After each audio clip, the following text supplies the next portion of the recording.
going? I'm back at another sort of theme park, baby. It's actually one of the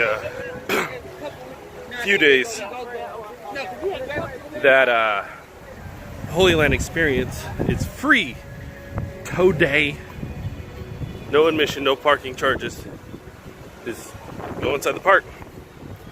And I think it's a madhouse, but we're gonna go check it out. Gonna go and see what this place is all about.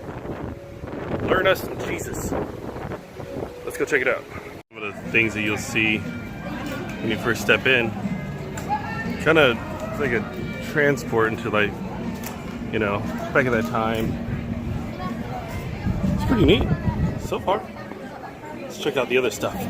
It's kind of a FYI, like right here, there's like a little garden area that you can just come in and pray if you want to. So that's pretty neat. Nice little representation. It is kind of just like, you know, interesting. Here they got like Noah's Ark, but Noah's Ark is actually a mini golf.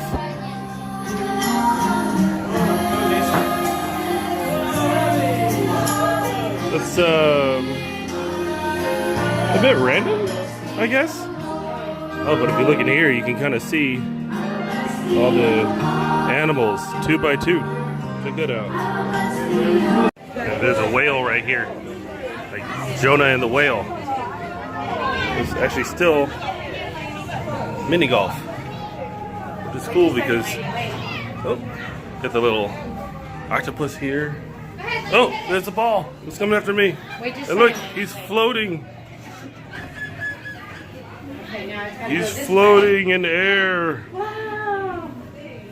Notice a good majority of this area. I think you got like right here, Jesus coming out of his tomb. It's a rock. But it's mini golf.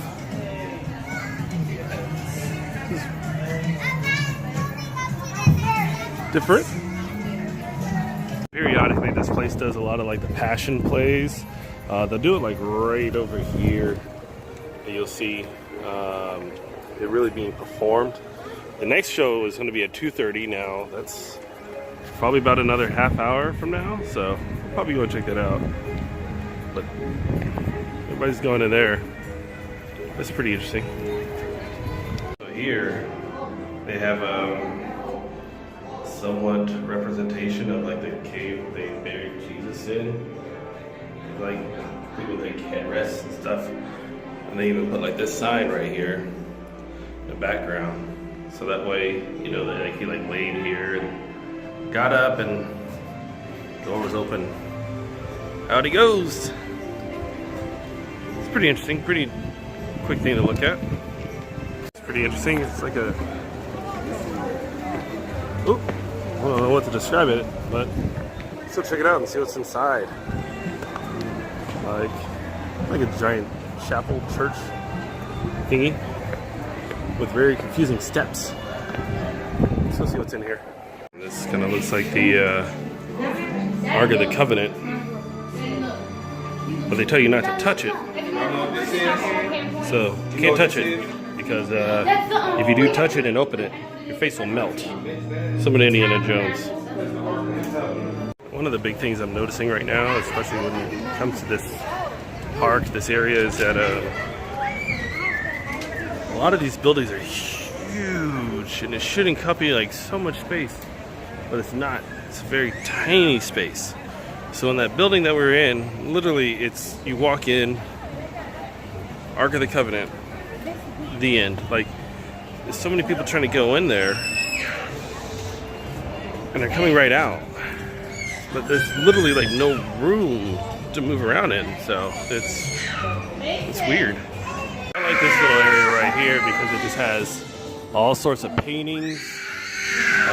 These carvings are really cool. Really enjoy it. Look at that painting. I'm a big sucker for. Oh, but to look up, check that out.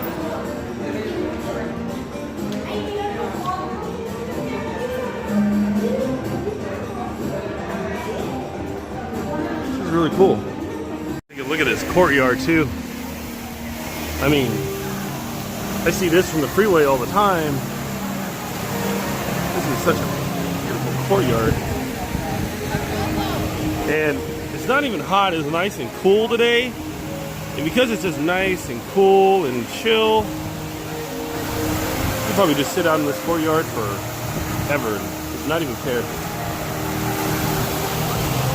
Walking around like this park so far, I say this the single most impressive thing I've seen in any park in Orlando. Only because of just kind of the backdrop of it all. It's just very peaceful. It's a serene, little grassy area where you can sit back and have lunch, or chill and reflect. But it's probably one of the more peaceful areas that I've ever came across in any sort of park. So that's pretty cool. But I'm pretty sure, like right here, bam, right there, there's a window there. So I'm pretty sure you can actually kind of sit there and you can kind of look out behind the waterfall. So a really neat thing to see. It's kind of like a big representation of Jerusalem, I believe. Now, I've only seen this in one other place, and they actually have it in the Mormon temple in Salt Lake, Utah. But they have something a bit similar to all of this, where you just see like the model of Jerusalem, but this one is a bigger scale because you get to see like all the little areas that the town would be in. You can literally just kind of just travel it around and check that out. You can actually just bring that all the way down here, look inside and see everybody just kind of hanging around. Look at that. Oh, and there's like little pools here, and water, and more water. Yeah, it's pretty intricate.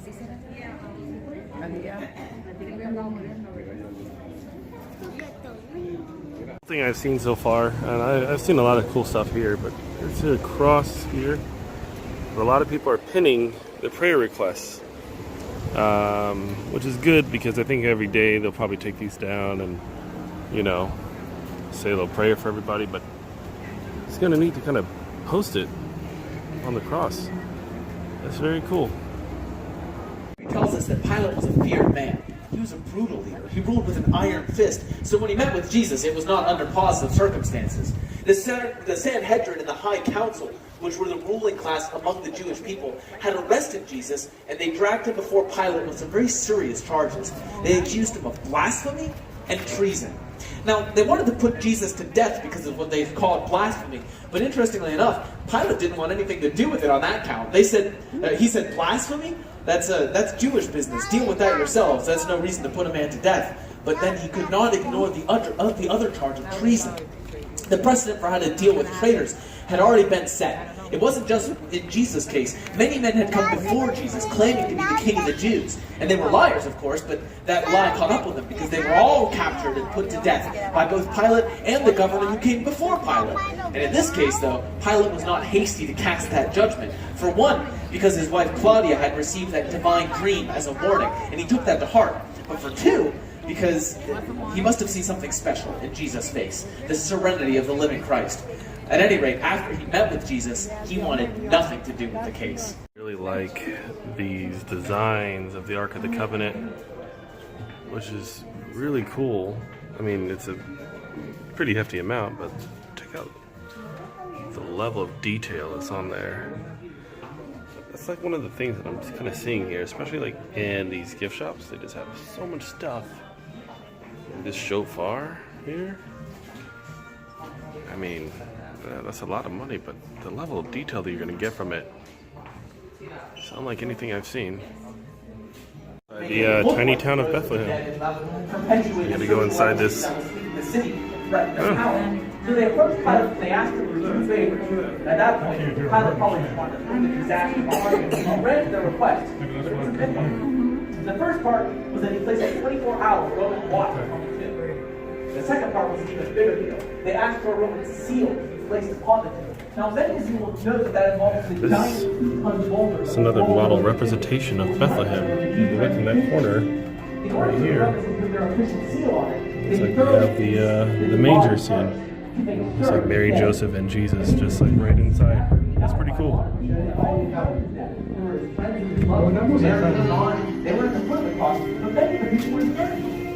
It's pretty cool because like right here, they actually have Jerusalem's western wall. So what they do is that they go to the western wall in Jerusalem. You can actually write down like your prayer, and put it inside the wall. Just inside the little cracks that you see right here. But they actually kind of have a representation of it right here. So that way, if you look a little closely, there's people with prayer requests inside the wall that they'll come and collect and send to Jerusalem to put inside the wall there. How cool is that? And also you can actually write any sort of messages, anything you want right here on this whiteboard. This is really cool. Right in front of the Scriptorium, Center for Biblical Antiquities.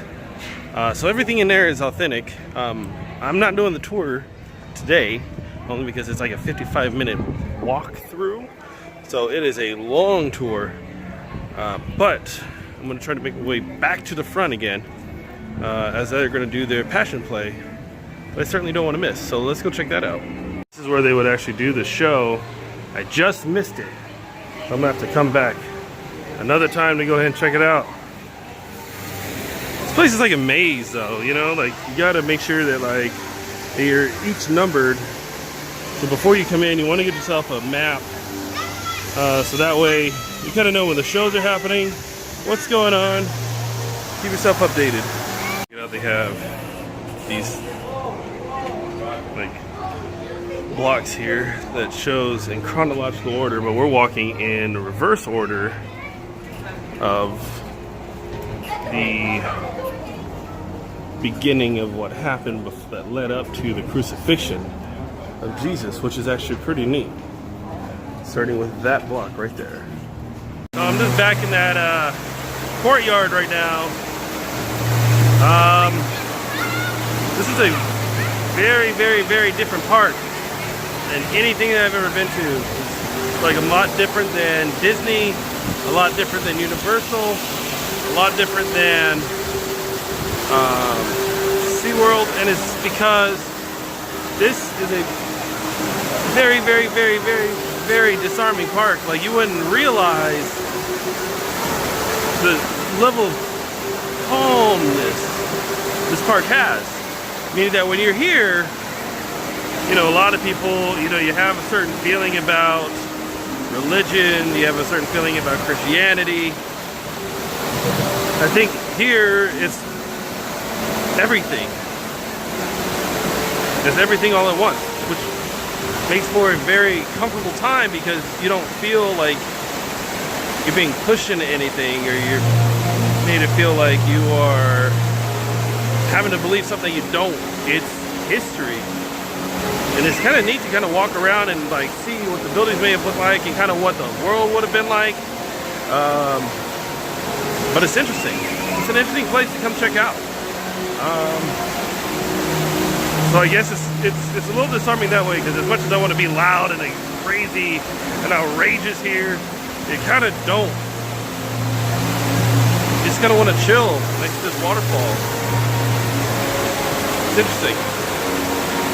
That, I think I'm going to call it a day here. I missed a good majority of the shows. I didn't want to do that 55-minute walking tour, but I'm going to come back and do it again. It was neat. It's a good place to come check out. Then, I'm out of here. I'm out. Make the ground shake.